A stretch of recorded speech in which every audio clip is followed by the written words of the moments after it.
¿Por qué hay tantos divorcios? La respuesta que muchos ignoran.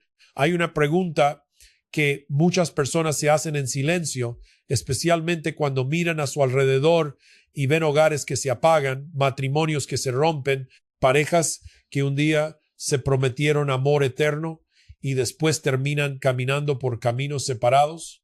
La pregunta es simple, pero profundamente dolorosa. ¿Por qué hay tantos divorcios? ¿Por qué tantas historias que comenzaron con ilusión terminan en heridas? ¿Por qué dos personas que un día se miraron con esperanza después llegan a mirarse como extraños?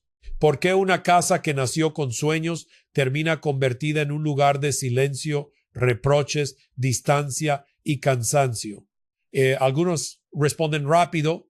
Dicen que la culpa es de la falta de dinero, de la infidelidad, del carácter, de la rutina, de la familia política, de los problemas con los hijos, de las redes sociales, del trabajo, del estrés o de la falta de comunicación. Y sí, todo eso puede influir, pero muchas veces esas cosas no son la raíz, son los síntomas.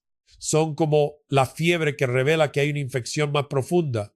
El divorcio casi nunca comienza el día en que alguien firma un papel. Muchas veces comienza mucho antes, cuando el corazón se va alejando, cuando la conversación se vuelve fría, cuando el respeto se pierde, cuando la oración desaparece, cuando el orgullo crece, cuando cada uno deja de luchar por el otro y empieza a defenderse solamente a sí mismo. El divorcio, en muchos casos, no es la primera decisión. Es la última consecuencia de muchas decisiones pequeñas que fueron tomadas sin amor, sin humildad, sin Dios y sin sabiduría. Nadie destruye una casa de un solo golpe si durante años la ha ido debilitando con palabras duras, indiferencia, egoísmo, falta de perdón, descuido y heridas acumuladas. Un matrimonio no muere solamente por una crisis grande. También puede morir por pequeños abandonos diarios. Muere cuando ya no se escucha. Muere cuando ya no se admira. Muere cuando ya no se ora. Muere cuando ya no se pide perdón. Muere cuando cada uno empieza a vivir como si el otro fuera un estorbo y no un regalo. Pero antes de señalar a los demás, necesitamos mirar el corazón humano, porque el problema del matrimonio no empieza en el matrimonio. Empieza en el corazón de las personas que entran al matrimonio. Dos personas pueden casarse con una ceremonia hermosa, con fotos bonitas, con música, flores, sonrisas, promesas y lágrimas de emoción. Pero si cada una lleva dentro orgullo, heridas sin sanar, egoísmo, inmadurez emocional y una idea equivocada del amor, tarde o temprano esas cosas saldrán a la superficie. El matrimonio no crea todos los problemas, muchas veces revela los problemas que ya estaban dentro. Muchos llegan al matrimonio creyendo que amar es sentir. Creen que mientras haya emoción, deseo, entusiasmo y mariposas en el estómago, todo irá bien. Pero el amor verdadero es más profundo que una emoción. La emoción cambia. Hay días de alegría y días de cansancio. Hay días en que uno se siente inspirado y días en que apenas tiene fuerzas. Hay momentos de ternura y momentos de tensión. Si el matrimonio se sostiene solamente sobre el sentimiento, entonces se vuelve frágil porque los sentimientos suben y bajan. El amor maduro no es solamente lo que siento cuando todo va bien, es lo que decido cuidar cuando las cosas se vuelven difíciles. Por eso muchos matrimonios se rompen cuando desaparece la emoción inicial. Al principio todo parece fácil, la otra persona parece perfecta, sus defectos parecen pequeños, sus errores parecen graciosos, sus diferencias parecen interesantes, pero después llega la vida real. Cuentas, trabajo, cansancio, enfermedades, hijos, responsabilidades, diferencias de carácter, expectativas no cumplidas, problemas familiares, heridas antiguas. Entonces uno descubre que amar no es vivir dentro de una fotografía romántica, sino caminar todos los días con una persona real, imperfecta, cambiante y necesitada de gracia. Una de las respuestas que muchos ignoran es esta. Hay tantos divorcios porque mucha gente se casa sin comprender el pacto. El matrimonio no es solamente un contrato emocional que se mantiene mientras me conviene, no es una asociación temporal basada en mi satisfacción inmediata, no es una relación descartable que se abandona cuando aparece alguien más agradable, más joven, más atento o más emocionante. El matrimonio, desde la mirada de Dios, es un pacto. Un pacto no se basa en el capricho del momento, sino en una decisión sagrada de amor, fidelidad, responsabilidad y entrega. Pero vivimos en una cultura que no entiende los pactos, entiende los contratos. Un contrato dice, yo cumplo mientras tú cumplas. Un pacto dice, yo permanezco fiel a lo que prometí delante de Dios, aun cuando tengamos que luchar para restaurar lo que se dañó.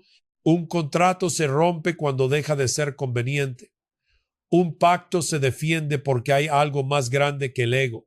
No significa que una persona deba permitir abuso, humillación, violencia o destrucción sin límites. Eso sería una mala interpretación, pero sí significa que el matrimonio no debe tratarse como un objeto desechable. Otra razón profunda de tantos divorcios es que muchas personas confunden amor con necesidad. No se casan porque están listas para amar, sino porque necesitan ser llenadas. Buscan en el esposo o en la esposa lo que solamente Dios puede dar. Quieren que la otra persona cure su soledad, sane su infancia, les dé identidad, les quite el miedo, les dé valor, les entregue felicidad constante y les resuelva todos los vacíos del alma. Pero ningún ser humano puede cargar ese peso. Cuando conviertes a tu pareja en tu salvador, tarde o temprano la vas a acusar de no poder salvarte. Hay hombres que se casan buscando una madre, no una esposa. Hay mujeres que se casan buscando un salvador emocional, no un esposo. Hay personas que se casan para escapar de la soledad, de su casa, de sus heridas, de su pasado o de su sensación de vacío. Pero uno no sana por casarse. Uno lleva al matrimonio lo que todavía no ha entregado a Dios. Si llevas inseguridad, la inseguridad entrará contigo.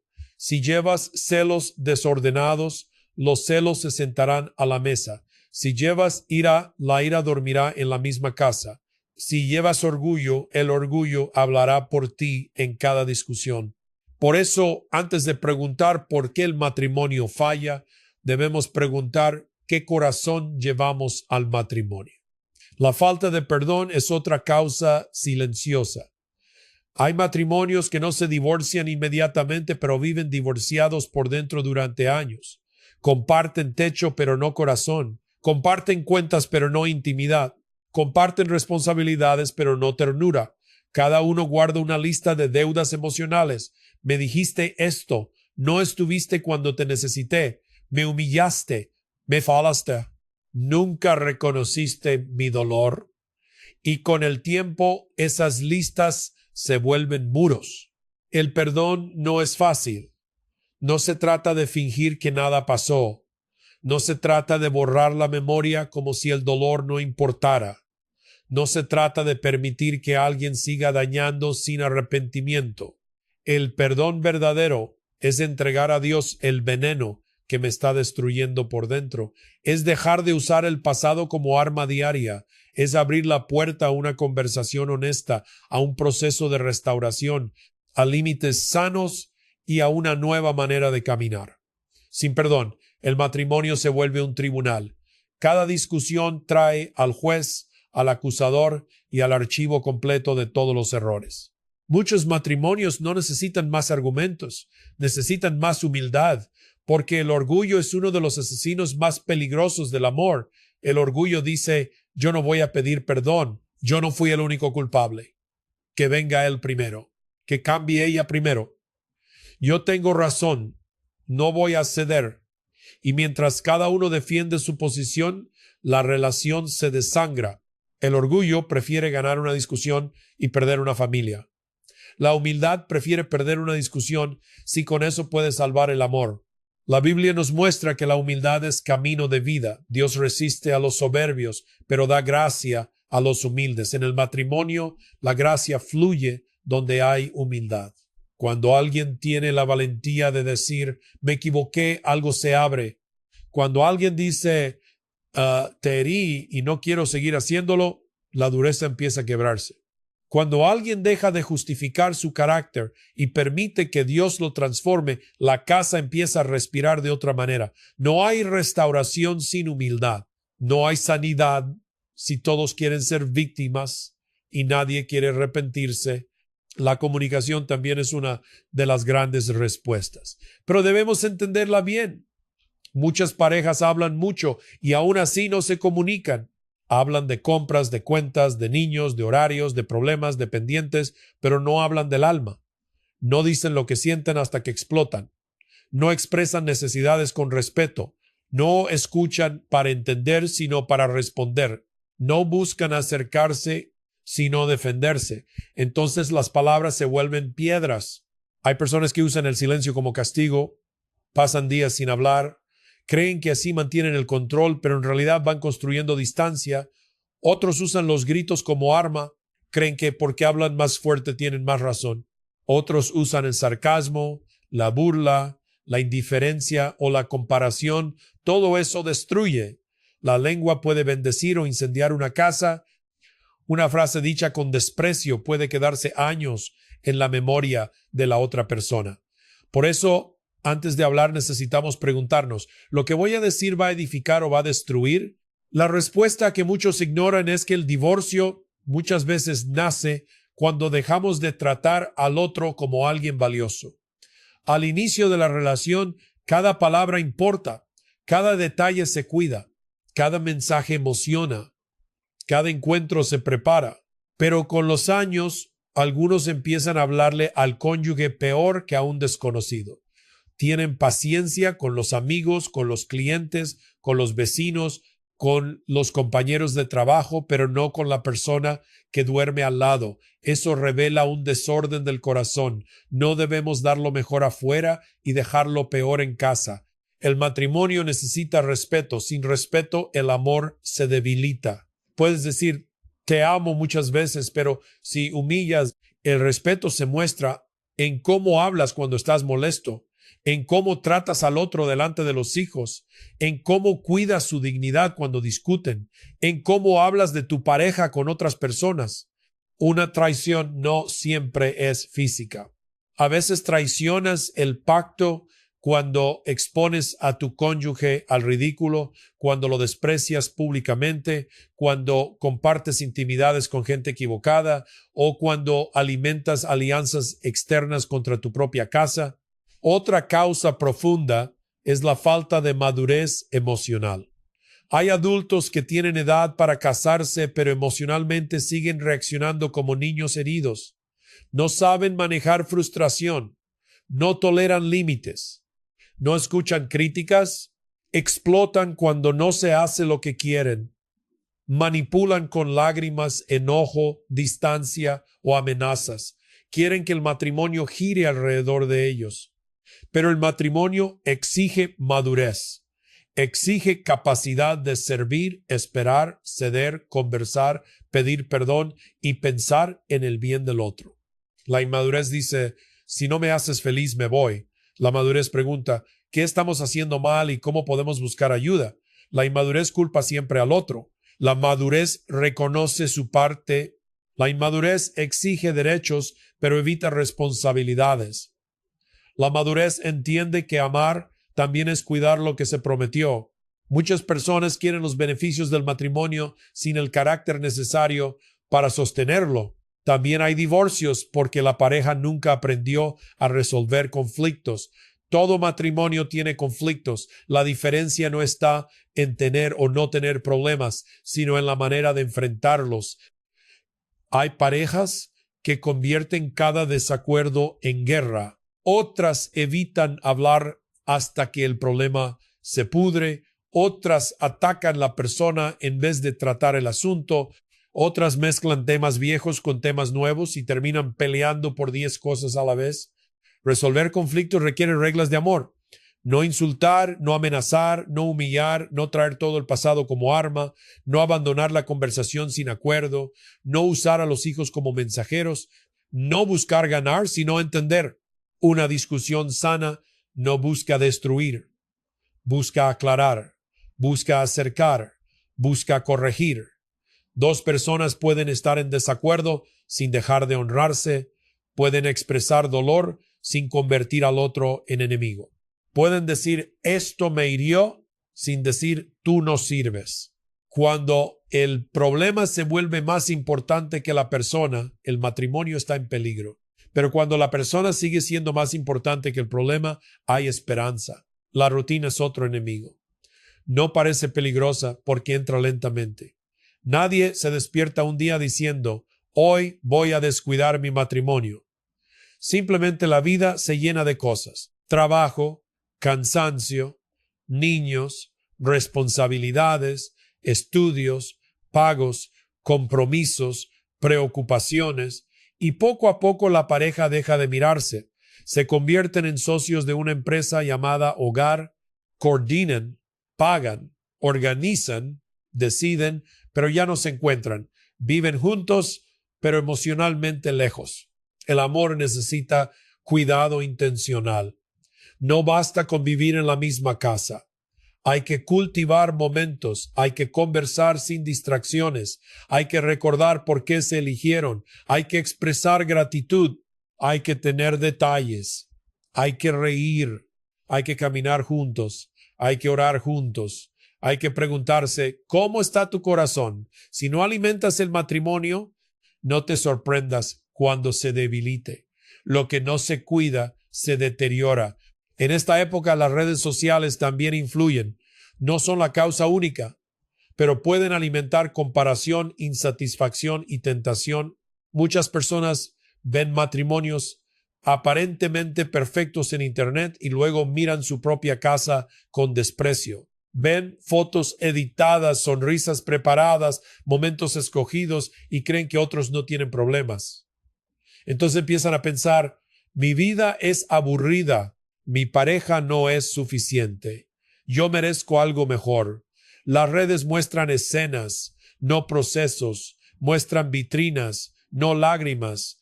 Comparar tu matrimonio real con la imagen maquillada de otros es una forma segura de sembrar frustración. También hay peligros en las conversaciones secretas. Muchas infidelidades no comenzaron con una intención clara de traicionar. Comenzaron con alguien que escuchaba, alguien que halagaba, alguien que parecía comprender, alguien que daba atención. Una conversación privada se volvió frecuente, después emocional, después secreta, después peligrosa. La fidelidad no se pierde solamente en una cama. Se empieza a perder cuando el corazón busca fuera del pacto lo que debería cuidar dentro del pacto. Por eso hay que guardar el corazón. Hay puertas que se deben cerrar antes de que parezcan pecado evidente. La infidelidad destruye porque rompe confianza. Y la confianza no se reconstruye con palabras bonitas, sino con arrepentimiento real, transparencia, tiempo y frutos. Decir lo siento no siempre es suficiente si no hay cambio profundo. La persona herida no está obligada a sanar al ritmo que el culpable desea. La restauración después de una traición requiere verdad, paciencia y ayuda. Pero incluso allí, Dios puede obrar cuando hay arrepentimiento verdadero y disposición a caminar en luz. Lo que no se puede hacer es cubrir pecado con religión y exigir perdón sin transformación. Otra razón que muchos ignoran es la influencia de las familias de origen. Nadie entra al matrimonio solo. Aunque se case con una persona, trae una historia familiar, trae costumbres, modelos, heridas, expectativas, miedos y maneras aprendidas de amar o defenderse.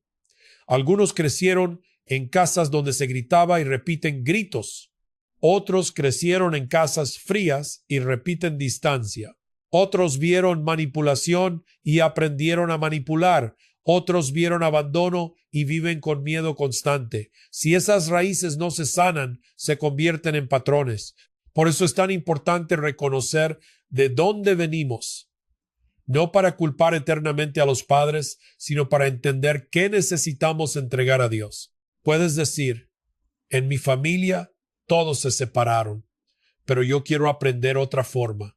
En mi casa nadie pedía perdón, pero yo quiero romper ese ciclo. Yo crecí con violencia verbal, pero no quiero hablar así. Yo vi infidelidad, pero quiero vivir fidelidad. En Cristo, la historia no tiene que repetirse. La gracia puede inaugurar una herencia nueva. Los problemas económicos también presionan el matrimonio. La falta de dinero puede generar angustia, discusiones y cansancio. Pero el problema no es solamente cuánto dinero hay, sino cómo se maneja el corazón frente al dinero. Hay parejas que no hablan con transparencia de sus finanzas, otros gastan para aparentar, otros se endeudan por orgullo, otros usan el dinero como control, otros valoran más lo material que la relación. El dinero debe ser una herramienta, no un Dios. Cuando el dinero gobierna, el amor se enfría. Una pareja necesita aprender a vivir con responsabilidad, honestidad y unidad. Hacer planes, hablar de prioridades, evitar secretos financieros, aprender contentamiento, trabajar con disciplina y no comparar su nivel de vida con otros. La paz de una casa vale más que una apariencia costosa. Muchas familias tienen objetos nuevos y corazones agotados.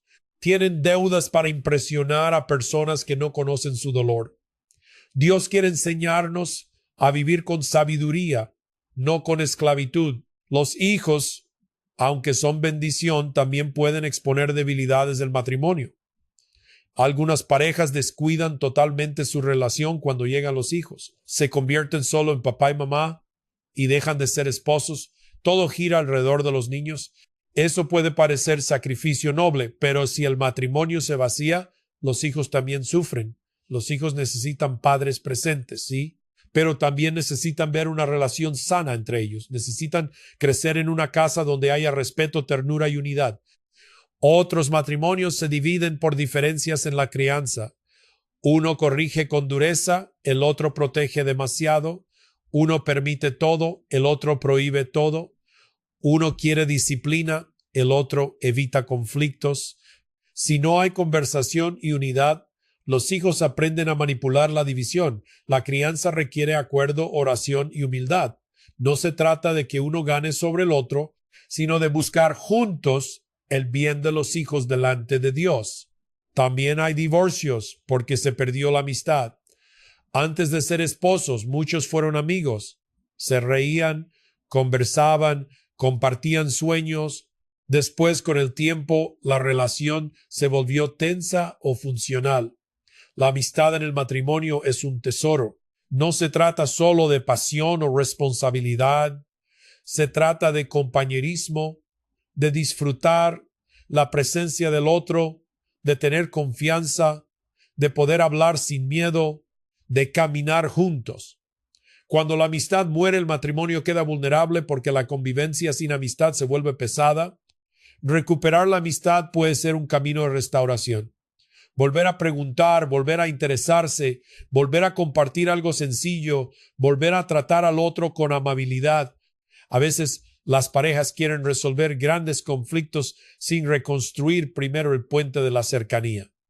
Una conversación amable, una salida sencilla, una risa compartida, una oración breve, un te escucho sincero, pueden empezar a abrir camino, pero hay algo aún más profundo.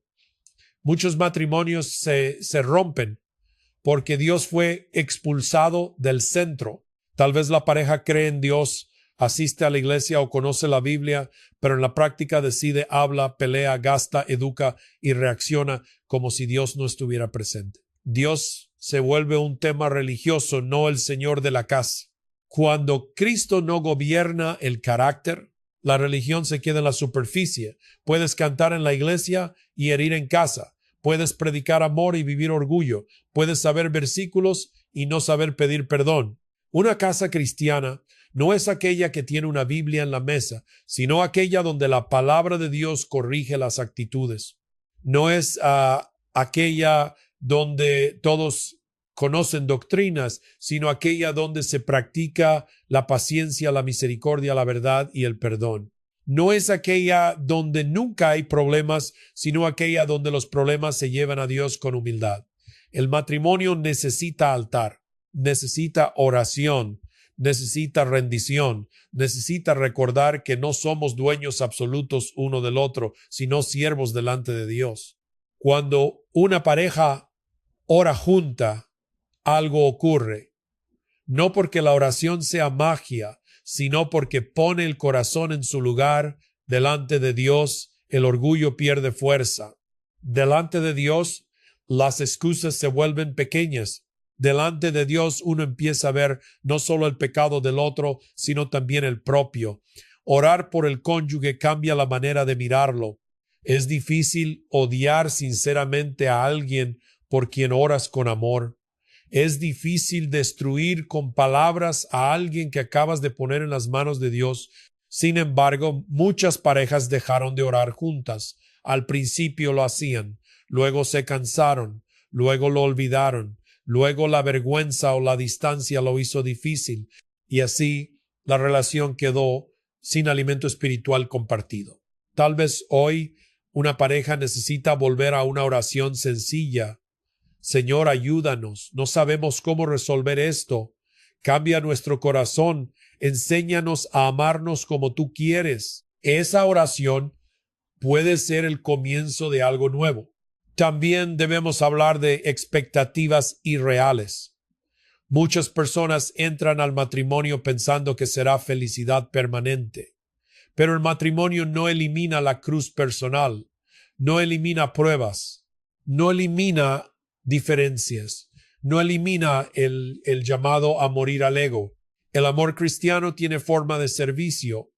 Jesús no amó solamente con palabras, amó entregándose. En el matrimonio, amar muchas veces significa servir cuando estás cansado, escuchar cuando preferirías defenderte, perdonar cuando duele, cambiar cuando sería más fácil culpar. La cultura moderna dice, busca a alguien que te haga feliz. Dios nos enseña una pregunta más profunda. ¿Estás dispuesto a aprender a amar? La felicidad puede ser fruto, pero no debe ser ídolo. Cuando hago de mi felicidad inmediata el centro absoluto, cualquier incomodidad se vuelve motivo para abandonar. Pero cuando entiendo que el amor también forma mi carácter, puedo ver las dificultades como oportunidades de crecimiento, no solamente como excusas para huir. Eso no significa romantizar el sufrimiento destructivo. Hay sufrimientos que vienen de pecado grave, abuso o irresponsabilidad y deben ser enfrentados, pero hay otros sufrimientos que son parte del proceso de aprender a convivir, madurar y amar. Distinguir entre una crisis que requiere restauración y una situación que requiere protección es importante. Por eso se necesita sabiduría, consejo y oración.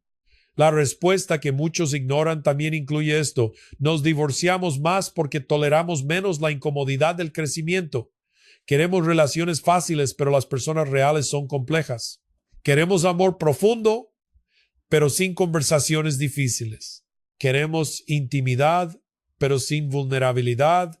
Queremos confianza, pero sin transparencia. Queremos unidad, pero sin renunciar al ego. Queremos paz, pero sin cambiar nuestro carácter. Y así, cuando el matrimonio nos confronta, pensamos que el problema es la relación, cuando tal vez Dios está usando la relación para mostrarnos lo que necesita ser transformado en nosotros.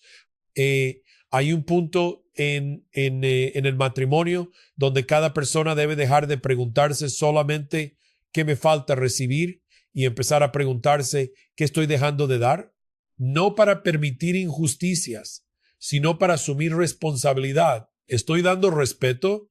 ¿Estoy dando atención? ¿Estoy dando verdad? ¿Estoy dando ternura? ¿Estoy dando fidelidad? ¿Estoy dando paciencia? ¿Estoy dando presencia? ¿Estoy dando oración? Muchas relaciones se secan porque ambos esperan recibir, pero ninguno se humilla para sembrar. El amor es una siembra diaria. Si siembras desprecio, cosecharás distancia. Si siembras silencio punitivo, cosecharás frialdad. Si siembras gritos, cosecharás temor. Si siembras crítica constante, cosecharás inseguridad. Si siembras ternura, gratitud, respeto, verdad y oración, con el tiempo habrá frutos. No siempre inmediatos, pero reales. Dios honra las semillas de obediencia. Ahora bien, alguien puede preguntar, ¿y qué hago si mi matrimonio ya está muy dañado? Primero, deja de negar la realidad. La apariencia no sana. Fingir que todo está bien solamente profundiza la herida. Segundo, busca a Dios con sinceridad, no para que confirme tus excusas, sino para que revele la verdad. Tercero, reconoce tu parte. Aunque el otro haya fallado, pregunta qué necesitas cambiar tú. Cuarto, busca ayuda sabia. Hay problemas que requieren acompañamiento pastoral, consejería, mentoría o apoyo profesional. Quinto, establece límites donde haya daño serio. El amor no es complicidad con el pecado. Sexto, toma pasos concretos, pequeños pero consistentes. La restauración no se construye con discursos, se construye con frutos. Un esposo que quiere restaurar no solo dice voy a cambiar, sino que cambia su manera de hablar, administrar, escuchar, mirar y responder. Una esposa que quiere restaurar no solo dice quiero paz, sino que abandona la manipulación, la crítica destructiva o el resentimiento como arma. Cada uno debe permitir que Dios toque su carácter. La restauración sin transformación del carácter se vuelve promesa vacía. Si hubo heridas profundas, no exijas que todo vuelva a la normalidad rápidamente. A veces la persona que dañó quiere pasar la página porque le incomoda la culpa, pero la persona herida necesita proceso. Restaurar confianza es como reconstruir una casa después de un incendio. No basta con decir que el fuego se apagó. Hay que limpiar, reparar, fortalecer estructuras y demostrar que se aprendió a no jugar otra vez con fuego. La paciencia es parte del arrepentimiento. También es necesario aprender a hablar sin atacar. Una frase puede cambiar el camino de una conversación. No es lo mismo decir, tú nunca me escuchas, que decir, me siento solo cuando intento hablar y no siento atención. No es lo mismo decir, eres irresponsable, que decir, necesito que tomemos juntos decisiones más claras. No es lo mismo decir, ya no te importo, que decir, extraño sentirnos cerca. La forma no lo es todo, pero importa mucho. La verdad necesita vestirse de amor para ser recibida. El matrimonio también necesita memoria agradecida. Cuando una pareja está en crisis, suele recordar solo lo malo. Pero hubo momentos buenos. Hubo razones por las que se eligieron. Hubo días de alegría. Hubo esfuerzos. Hubo gestos. No se trata de negar lo malo, sino de no permitir que el dolor borre toda la historia. A veces, recordar con gratitud abre una puerta para volver a ver humanidad en el otro. La persona que tienes delante no es solamente el error que cometió, es una historia completa con luchas, heridas, virtudes y necesidad de gracia. Claro que hay casos donde la separación ya ocurrió o donde el divorcio fue el resultado de situaciones muy dolorosas. A esas personas no se les debe hablar con condenación simplista. Hay corazones quebrados detrás de muchas rupturas. Hay personas que lucharon, oraron, esperaron, buscaron ayuda y aún así enfrentaron un final doloroso. Dios no desprecia al quebrantado. Dios no se aleja de quien llora. Hay gracia para levantar, sanar y dar futuro. Pero incluso desde el dolor podemos aprender para no repetir patrones y para permitir que Dios restaure el alma. A los solteros, este mensaje también les habla. No esperes al matrimonio para trabajar tu carácter. Aprende a comunicarte ahora, aprende a perdonar ahora, aprende a administrar ahora, aprende a poner límites ahora, aprende a buscar a Dios ahora. No elijas solamente por apariencia, emoción o presión. Pregunta por el carácter. Observa cómo esa persona trata a su familia, cómo maneja el enojo, cómo habla de sus exrelaciones, cómo responde cuando se frustra, cómo administra el dinero, cómo vive su fe cuando nadie la mira. El noviazgo no es un escenario para actuar, es un tiempo para discernir. No te cases pensando que cambiarás a alguien después. No ignores señales graves por miedo a quedarte solo. No llames amor a la dependencia. No confundas química con pacto. La elección de pareja es una de las decisiones más serias de la vida. Es mejor esperar con sabiduría que correr hacia una unión que después se vuelve prisión emocional. Dios no quiere que el miedo decida por ti. Quiere guiarte con paz, verdad y discernimiento. A los padres, este mensaje también les habla. El matrimonio de ustedes enseña a sus hijos, incluso cuando ustedes no lo notan. Sus hijos aprenden qué es amar mirando cómo ustedes se tratan. Aprenden cómo discutir, cómo pedir perdón, cómo respetar, cómo servir, cómo manejar el enojo. Si ven desprecio, eso deja huellas. Si ven ternura, eso también deja huellas. No necesitan padres perfectos, pero sí padres humildes. Padres que sepan decir, perdón, hoy hablamos mal. Padres que muestren que la fe se vive en la sala, no solo en la iglesia. A la iglesia este mensaje también le habla. No basta con celebrar bodas bonitas. Hay que preparar matrimonios, acompañar crisis, enseñar sobre perdón, sexualidad, dinero, crianza, comunicación, límites y carácter. Hay parejas que llegan al altar sin herramientas para vivir lo que prometen. Necesitan comunidad, mentores, consejo y espacios seguros para pedir ayuda antes de que sea demasiado tarde. La familia debe ser pastoreada, no solo idealizada. Muchas veces hablamos del matrimonio como si fuera una imagen perfecta, pero necesitamos hablar también de sus luchas reales. Hay cansancio. Hay diferencias, hay heridas, hay tentaciones, hay silencios, hay noches difíciles, pero también hay gracia. Hay decisiones que pueden cambiar el rumbo. Hay palabras que pueden sanar. Hay oraciones que pueden abrir caminos. Hay arrepentimientos que pueden romper ciclos. Hay amor que puede renacer cuando Dios toca el corazón. ¿Por qué hay tantos divorcios?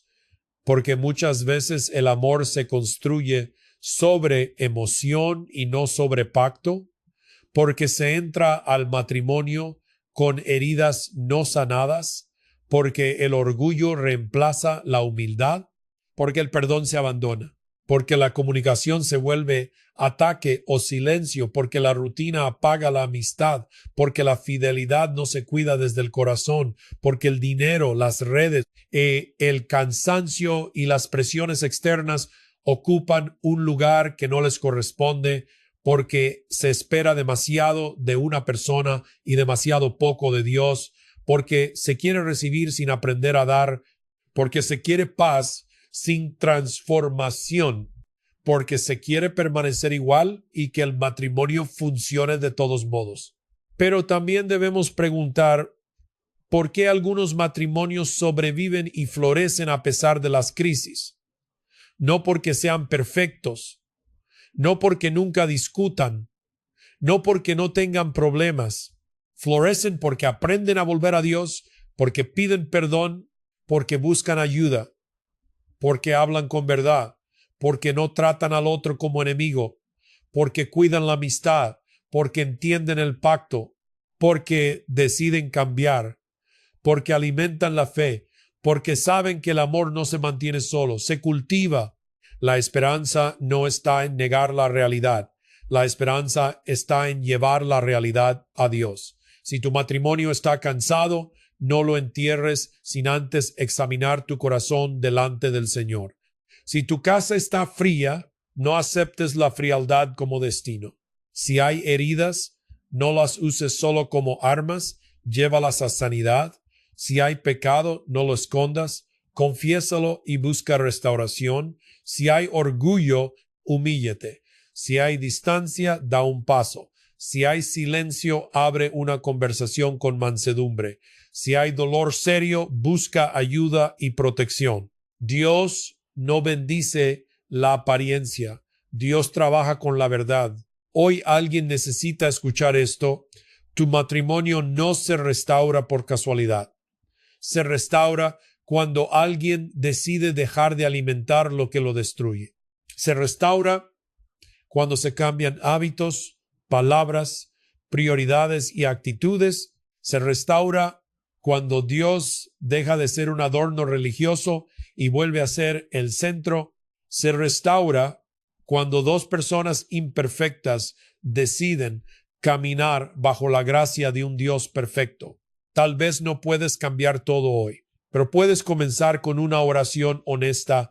Señor, muéstrame mi parte, sana lo que está roto en mí, enséñame a amar sin orgullo, ayúdame a perdonar sin negar la verdad. Dame sabiduría para hablar, paciencia para escuchar y fuerza para cambiar.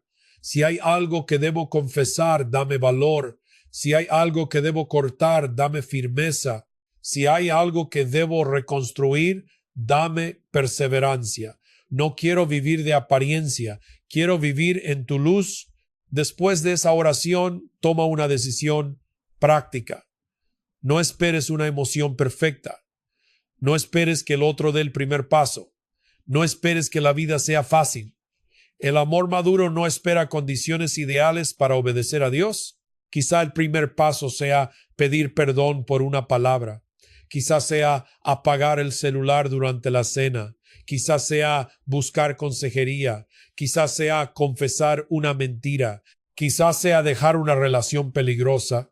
Quizá sea sentarte a escuchar sin defenderte. Quizá sea volver a orar juntos. Pequeñas decisiones de obediencia pueden abrir grandes caminos de restauración. El divorcio duele porque rompe una historia, pero antes del divorcio visible suele existir una ruptura invisible. Por eso cuida lo invisible, cuida el corazón, cuida la conversación, cuida la oración, cuida la amistad, cuida la fidelidad, cuida la admiración, cuida los pequeños detalles, cuida la manera de discutir, cuida la forma en que hablas cuando estás cansado, cuida lo que permites entrar a tu mente, cuida el pacto antes de que la crisis llegue al borde. Y si ya estás en medio de una ruptura, lleva también ese dolor a Dios. Él no desprecia tus lágrimas, Él puede darte sabiduría, sanidad y dirección. Puede ayudarte a aprender, a reparar lo que sea posible, a aceptar lo que no puedes controlar y a caminar hacia un futuro con más verdad. Dios es Dios de restauración, pero también es Dios de consuelo.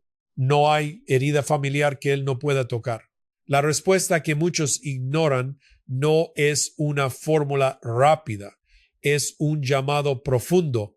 Volvamos al corazón, volvamos al pacto, volvamos a la humildad, volvamos al perdón, volvamos a la comunicación con amor, volvamos a cuidar lo que prometimos, volvamos a Dios. Porque cuando Dios gobierna el corazón, la casa empieza a cambiar. Cuando Dios toca la lengua, las palabras cambian. Cuando Dios sana la memoria, el pasado deja de gobernar. Cuando Dios rompe el orgullo, la reconciliación se vuelve posible.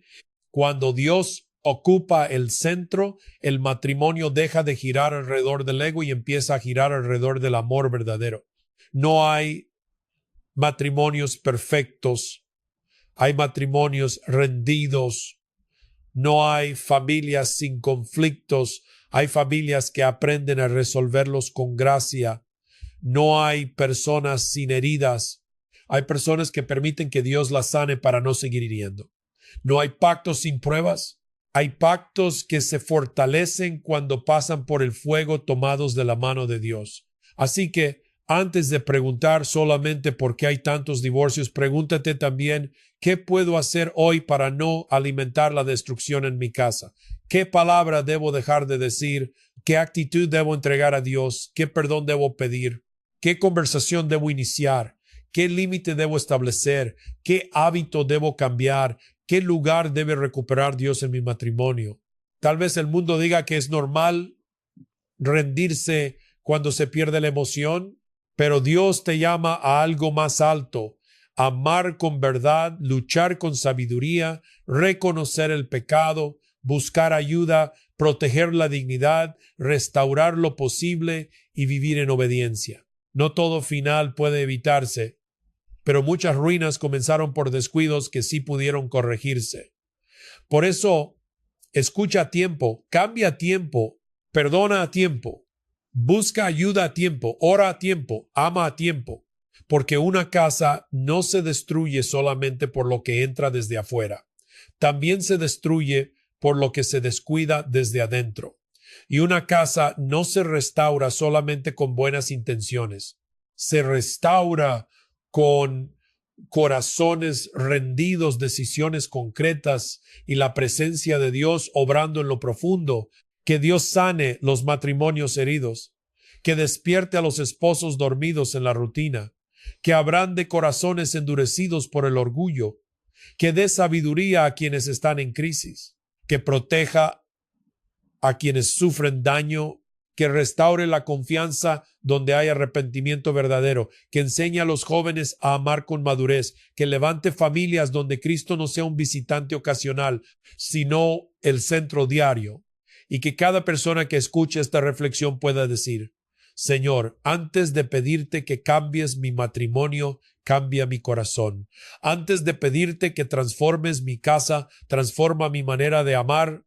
Antes de señalar al otro, examíname a mí. Haz de mi vida una semilla de paz, verdad y restauración, porque cuando Dios comienza por el corazón, todavía puede haber esperanza para la casa, todavía puede haber ternura después de la frialdad, todavía puede haber diálogo después del silencio, todavía puede haber perdón después de la herida, todavía puede haber fidelidad después del descuido. Todavía puede haber un nuevo comienzo donde todos pensaban que solo quedaban cenizas. ¿Por qué hay tantos divorcios?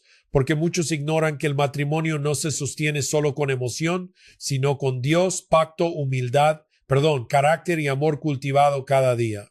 Pero si esa es la causa de muchas rupturas, también ahí está el camino de muchas restauraciones. Empieza hoy.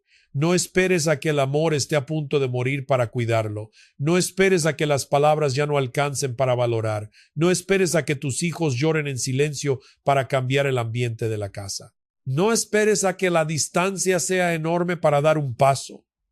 Dios te está llamando ahora no a vivir de apariencia, sino a construir con verdad, que tu hogar vuelva a ser refugio, que tu matrimonio vuelva a respirar, que tus palabras vuelvan a sembrar vida, que tu corazón vuelva a rendirse y que Cristo sea el fundamento que sostenga lo que ninguna fuerza humana puede sostener por sí sola. Conteo aproximado de palabras, 6,233.